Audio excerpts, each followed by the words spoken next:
مٹی کا انتخاب۔ زمین پر مختلف جگہوں سے مٹی اکٹھی کی جا رہی تھی، کبھی سرخ، کبھی سفید، کبھی نرم، کبھی سخت۔ فرشتے حیران کھڑے تھے کہ آخر اس مٹی میں کیا راز ہے۔ اللہ تعالیٰ نے فرمایا، میں زمین میں اپنا خلیفہ بنانے والا ہوں۔ یہ اعلان کائنات میں ایک خاموش ہلچل پیدا کر گیا۔ ہر مٹی کے ذرے میں ایک خاص رنگ، ایک الگ مزاج رکھ دیا گیا تاکہ آنے والی انسانیت اپنے اندر رنگا رنگ صفات لے کر پیدا ہو۔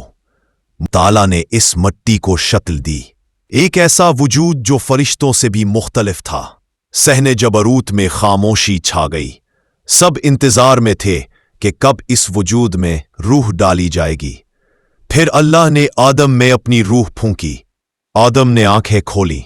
پہلی ہی سانس نور سے بھری ہوئی تھی، پہلا ہی قدم محبت سے لبریز تھا۔ فرشتے اللہ کے حکم سے سجدے میں گر گئے، طاقت کے نہیں، تکریم کے سجدے میں۔ صرف ابلیس نے انکار کیا۔ کبر اس کی رگوں میں زخمی سانپ کی طرح بل کھا اٹھا۔ یہ کہانی کا پہلا امتحان تھا۔ جنت کی زندگی۔ آدم جنت میں داخل ہوئے۔ ہر طرف نور، سرسبزی اور سکون تھا۔ نہ بھوک، نہ پیاس، نہ دکھ، نہ تھکن۔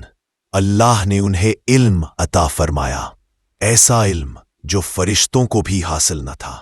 آدم چیزوں کے نام بتاتے گئے اور فرشتے حیرت سے دیکھتے گئے کہ یہ کیسا نیا علم ہے۔ پھر اللہ نے حضرت حوا کو پیدا فرمایا۔ آدم کی تنہائی جنت کے باغ میں محبت کی پہلی خوشبو پھیلانے لگی۔ منع کیا ہوا درخت۔ ایک دن اللہ کا حکم آیا، اس باغ کی ہر چیز تمہاری ہے، مگر اس ایک درخت کے قریب مت جانا۔ یہ ایک آزمائش تھی، ایک سیدھا راستہ دکھانے والی علامت۔ ابلیس نے موقع غنیمت جانا، وسوسوں کو زبان بنا کر قریب آیا۔ اگر تم یہ پھل کھا لو تو ہمیشہ باقی رہو گے۔ حوا اور پھر آدم نے اس وسوسے سے دھوکہ کھا لیا۔ پھل کھاتے ہی جنت کی روشنی لرز سی گئی۔ ایک نرمی مگر گہری ندامت ان کے دلوں پر اتر آئی۔ آزمائش کا سلسلہ شروع ہو چکا تھا۔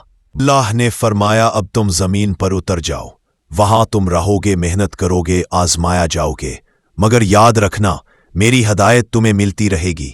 جو میری ہدایت کی پیروی کرے گا وہ کبھی نہ گمراہ ہوگا۔ آدم اور حوا زمین پر آئے، مگر ساتھ ندامت کی روشنی بھی آئی۔